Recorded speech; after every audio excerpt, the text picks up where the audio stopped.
Good evening and welcome to News Hour. Coming up in this edition of the news, the newly appointed UN Coordinator and Resident Representative of the UNDP in Sierra Leone pays a courtesy call on President Ernest Kamara at State House. Media practitioners commemorate World Press Freedom Day.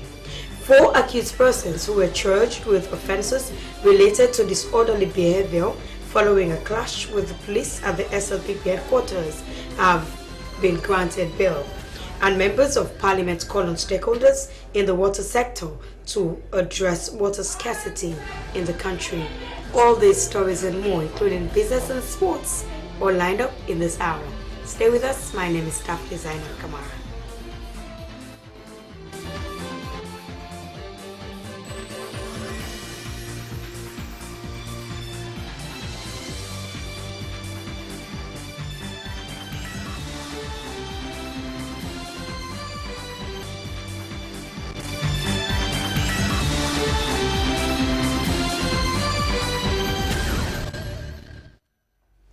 For our first news story this evening, the president of the Sierra Leone Association of Journalists, Kelvin Lewis, has said that the continued presence and the use of the criminal libel law is a constant threat to the right to media freedom.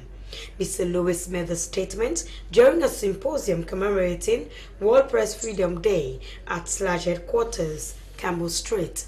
The theme for this year's World Press Freedom Day is access to information and fundamental freedoms. It is your right. Hawanatu Kante was there and our reports.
Four accused persons who were charged with offences related to disorderly behavior following a clash with the police at the SLPP headquarters have been granted bail.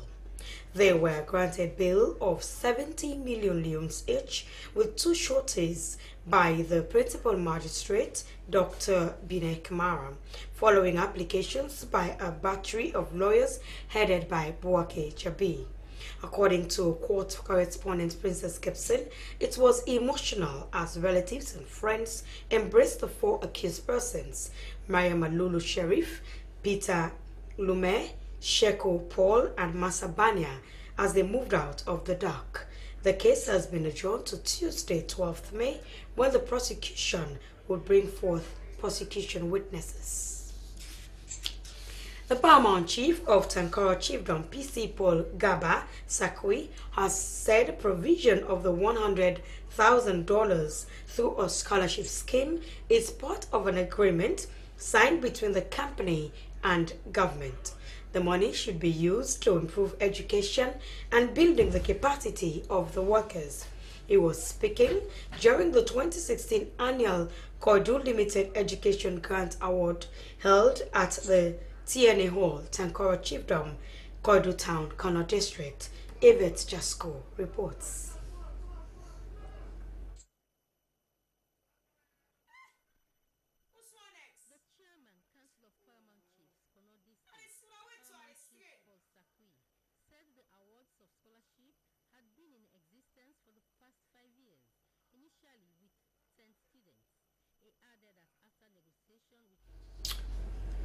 We apologize for cutting that report short. Members of Parliament have called on key stakeholders in the water sector to map out strategies to address the issue of water problem in the country. The meeting was held at the committee room in Parliament building. Here's the report.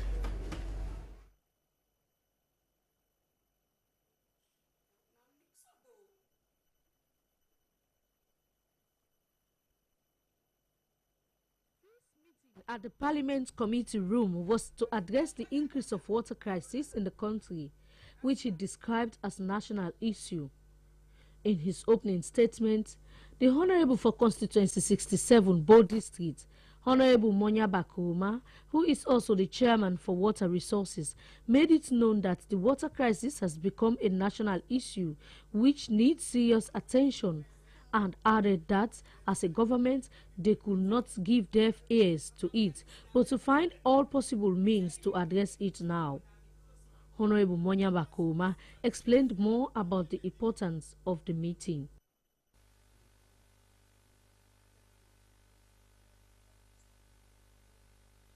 In the western area, which is a major cause for concern for the operations of Goma Valley, for the successful operation of Goma Valley.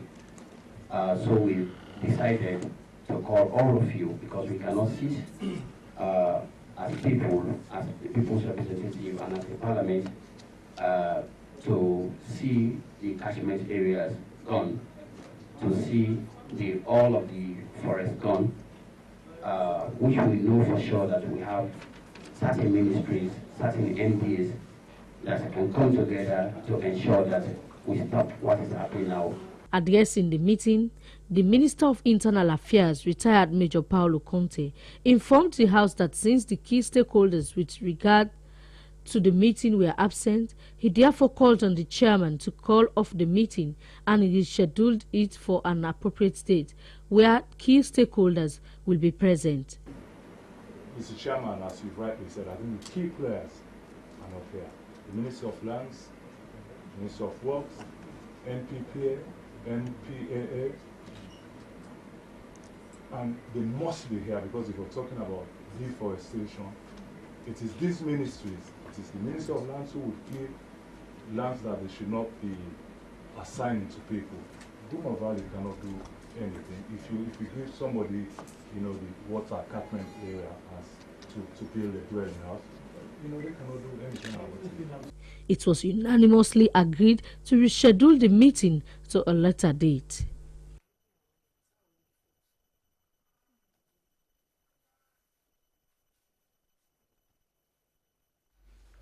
President Ernest Bai Koroma has formally launched the National Employment Policy Strategy and Implementation Plan at the Miata Conference Center in Freetown.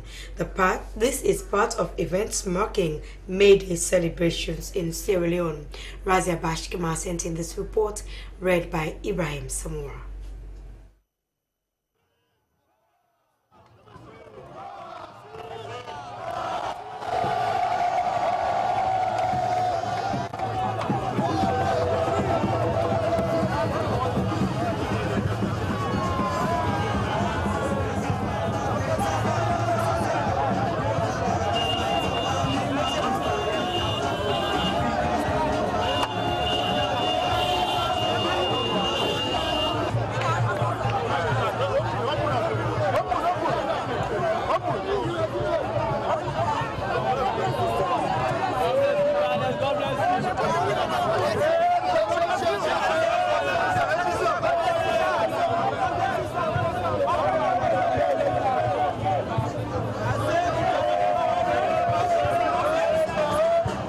The special advisor to the president and ambassador at large, Alhaji Alpha Kanu, who chaired the meeting, congratulated all for celebrating a peaceful May Day, being the first time the day is being observed and recognized as a public holiday in the country. He described the launching of the employment policy as a new page in the relationship between government and the Employers Federation. The Executive Secretary, Sierra Leone Employers Federation, Leslie Thomas, said on the 1st of May 1886, more than 300,000 workers in 13,000 businesses across the United States worked out of their jobs in support of the proclamation that 8 hours should constitute a legal day labor from and after 1st May 1886, adopted at the National Convention of the Federation of Organized Trade and Labor Unions in 1884. He pointed out that the demonstration culminated in a Haymarket affairs in Chicago with scuffle with the police in which 4 demonstrators were killed, but incidentally, the International Labour Organization Convention 1 on 1919 guaranteed 8 hours a day. Deliberating on the achievement made in Sierra Leone, Mr. Thomas said there has been considerable improvement in the working conditions of employees, adding that all of the 8 core conventions for employees have been adopted by the government over the years. The acting president, Sierra Leone Labour Congress, Janice Wright, thanked all workers for their support to the cause of the movement all these years. He expressed profound gratitude to His Excellency the President for declaring the 1st of May as one of the calendar public holidays in Sierra Leone and for consenting to grace the all-important occasion. Country Director, Sierra Leone German Technical Corporation, GIZ, Regional Office in Sierra Leone and Liberia, Marina Dahe, said the National Employment Policy, Strategy and Implementation Plan of the Government of Sierra Leone for the period 2015 to 2018 is supported by the German government. She said they remain committed to its implementation, looking back at the relationship between the two countries. She said governments and the people of Germany and Sierra Leone are enjoying a more than 50 years long cooperation which started in 1963, and that they have jointly carried out several projects in many sectors of the economy. Deliberating on the launching of the policy, Madam Daha pointed out that the policy is still on paper, but it is very important to ensure that it becomes a live document. The country director further revealed that the Ministry of Labour and Social Security, with support from the German government, will be spearheading the process. Giving an overview of the National Employment Policy, Strategy and Implementation Plan, the national consultant Samuel Brimer said the plan is one effort of Ministry of Labour and Social Security to improve employment in Sierra Leone. He maintained that the policy recognizes that employment and labor market issues are practical and that there is a close link between labor and poverty reduction, and that the other strengths include the review of the labor laws and the Decent Work Country program. Deliberating on the objective, Mr. Brimer stated that the goal of the National Policy, Strategy and Implementation Plan is to ensure rapid and sustainable employment growth consistent with the development priorities of the state, with a view to reducing poverty and promote sustainable development as expressed in the Agenda for Prosperity. The Minister of Labour and Social Security, Honorable Matthew Thimbo, pointed out that the realization of the twin activity lay in His Excellency the President and his government's unshakable commitment and conviction that labour and employment play an integral role in sustainable development growth path and the achievement of the goals of the Agenda for Prosperity and Sustainable Development Goals. He disclosed that on the 26th of January this year, Cabinet endorsed a request by the Ministry of Labour and Social Security to join the rest of the world in celebrating International Workers' Day, otherwise known as May Day, which is observed universally as an annual holiday to celebrate the achievement of workers. The goal of the National Employment Policy is to create gainful and decent employment opportunities for the growing labor force, to improve living conditions and to contribute to the economic growth for national development within the framework of the Decent Work Agenda.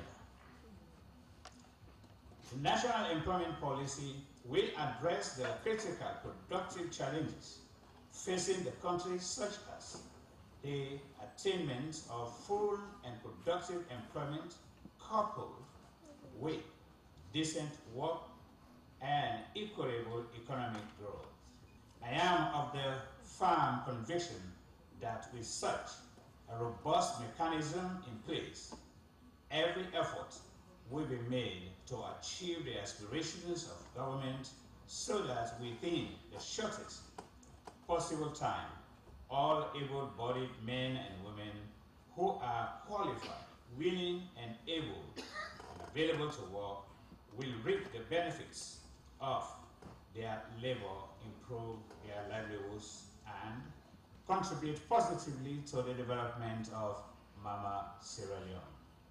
Formally launching the National Employment Policy Strategy, Implementation and Plan, President Nkrumah said the launch of the first blueprint for the Employment Management Plan in Sierra Leone demonstrates his government's commitment to job creation and also shows that government is aware of protecting the welfare of workers and at the same time protecting the interests of the employers.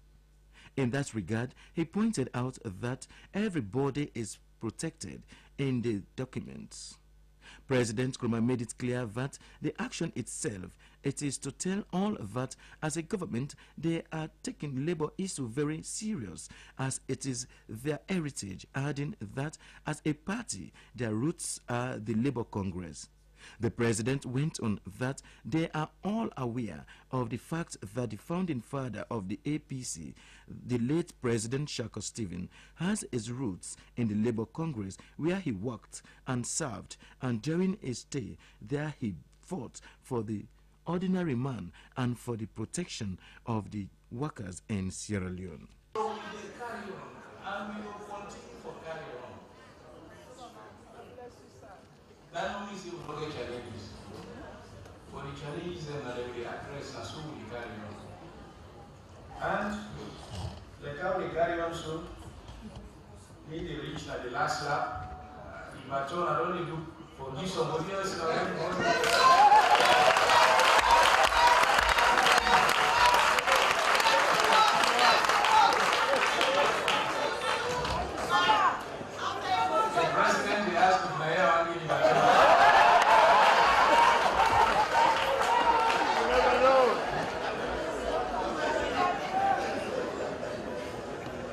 So you see, today is a good day for me. We address all the issues and we will talk about them small. We will follow the movements them, we will talk and address that issues. But for today, I want again to congratulate all the workers of this country. For showing us the government will continue for work and improve on the terms and conditions of service. While we have 40,000 yesterday, I'm sure today not get them in terms of pensions. And tomorrow we will make them better than what we don't work on today. But with all this, we believe say we will launch this program, we will can consolidate the gains them, and we will refocus for make we all now work in one direction, and that's this National Employment Policy Strategy and Implementation Plan. So now we honor for now launch with the hope that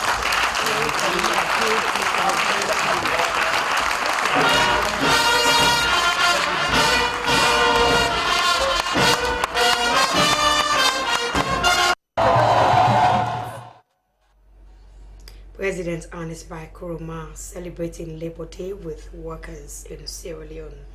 The president of the Sierra Leone Association of Journalists, Kelvin Lewis, has said the continued presence and use of the criminal libel law is a constant threat of the right to media freedom. Mr. Lewis made the statement during a symposium commemorating World Press Freedom Day at SLAJ headquarters, Campbell Street. The theme for this year's World Press Freedom Day is access to information and fundamental freedoms. It's your right. Hawana Conte reports. This is the 25th anniversary of UNESCO's 1991 Windhoek Declaration of an Independent and Pluralistic African Press, a landmark declaration developed by African journalists in Namibia. In 1993, the United Nations proclaimed the date of adoption of the declaration, May 3rd, as World Press Freedom Day. It is also a day to reflect among media professionals about issues of press freedom and professional ethics. President of SLAJ, Kelvin Lewis, said the UN recognizes the day as World Press Freedom Day, and UNESCO has set aside the day to serve as a reminder to governments of the need to respect their commitments to press freedom. He said from 2007 to date, over 25 journalists have been arrested, interrogated, detained or jailed, and 2 convicted of criminal libel. SLAJ reiterates its call to President Nkrumah to make good his 8-year-old election promise to repeal the criminal libel laws. We continue to maintain that there are enough provisions in the civil laws to address any redress sought from those aggrieved by our work. If medical doctors are not charged with murder and executed for making mistakes on their theater tables where lives are lost while practicing their profession, why should journalists be jailed for practicing their profession?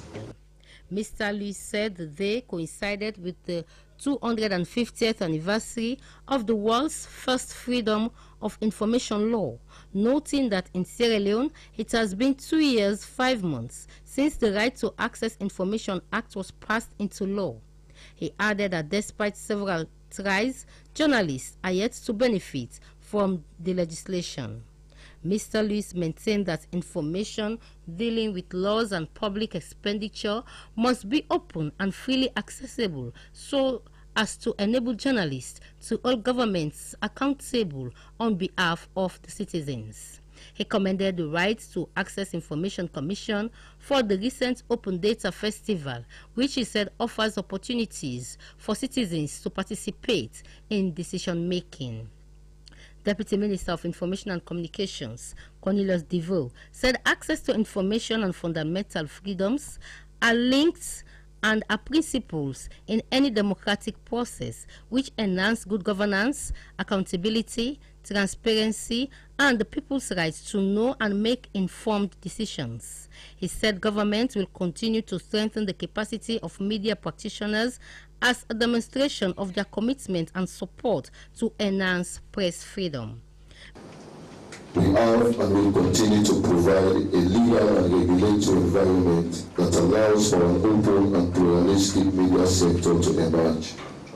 A political will to support the sector and rule of law to protect it. Laws ensuring access to information, especially information in the public domain. These efforts, along with media professionals, adhering to the highest ethical and professional standards prescribed in the IMC Code of Practice, serve as the fundamental infrastructure on which freedom of expression can prevail alongside respect for fundamental freedoms. Mr. DeVoe encouraged media practitioners to be professionals as the media serves as a watchdog, and urged journalists to take proactive measures in making information available. He said government will continue to engage relevant stakeholders in mapping out a suitable alternative that will protect citizens from the excesses of overzealous media practitioners and some whom the public consider to be blackmailers in disguise of the noble profession. Chairman of the Media Reform Coordinating Group, Ransford Wright, said his organization was set in 2013 to improve media ethics and see that they operate in a conducive environment. Chairman of IMC and Right to Access Information Commission, Ambassador Aliu Kanu and Unisa Sise, spoke of their mandates and roles of their institutions. Chairperson of the program, Mamadi Gobe Kamara, said the Sustainable Development Goals recognize that sustainable development includes public access to information and fundamental freedoms. Discussions on the 1965 Public Order Act, the significance of access to information on fundamental freedoms, and the repeal of the seditious and criminal libel laws climaxed the symposium. Awana Conte reporting for SLBC TV News. The newly appointed UN coordinator and resident representative of the UNDP in Sierra Leone, Sumil Saigal, has paid a courtesy call on President Ernest Bai Koroma at State House. Razia Bashkuma sending this report.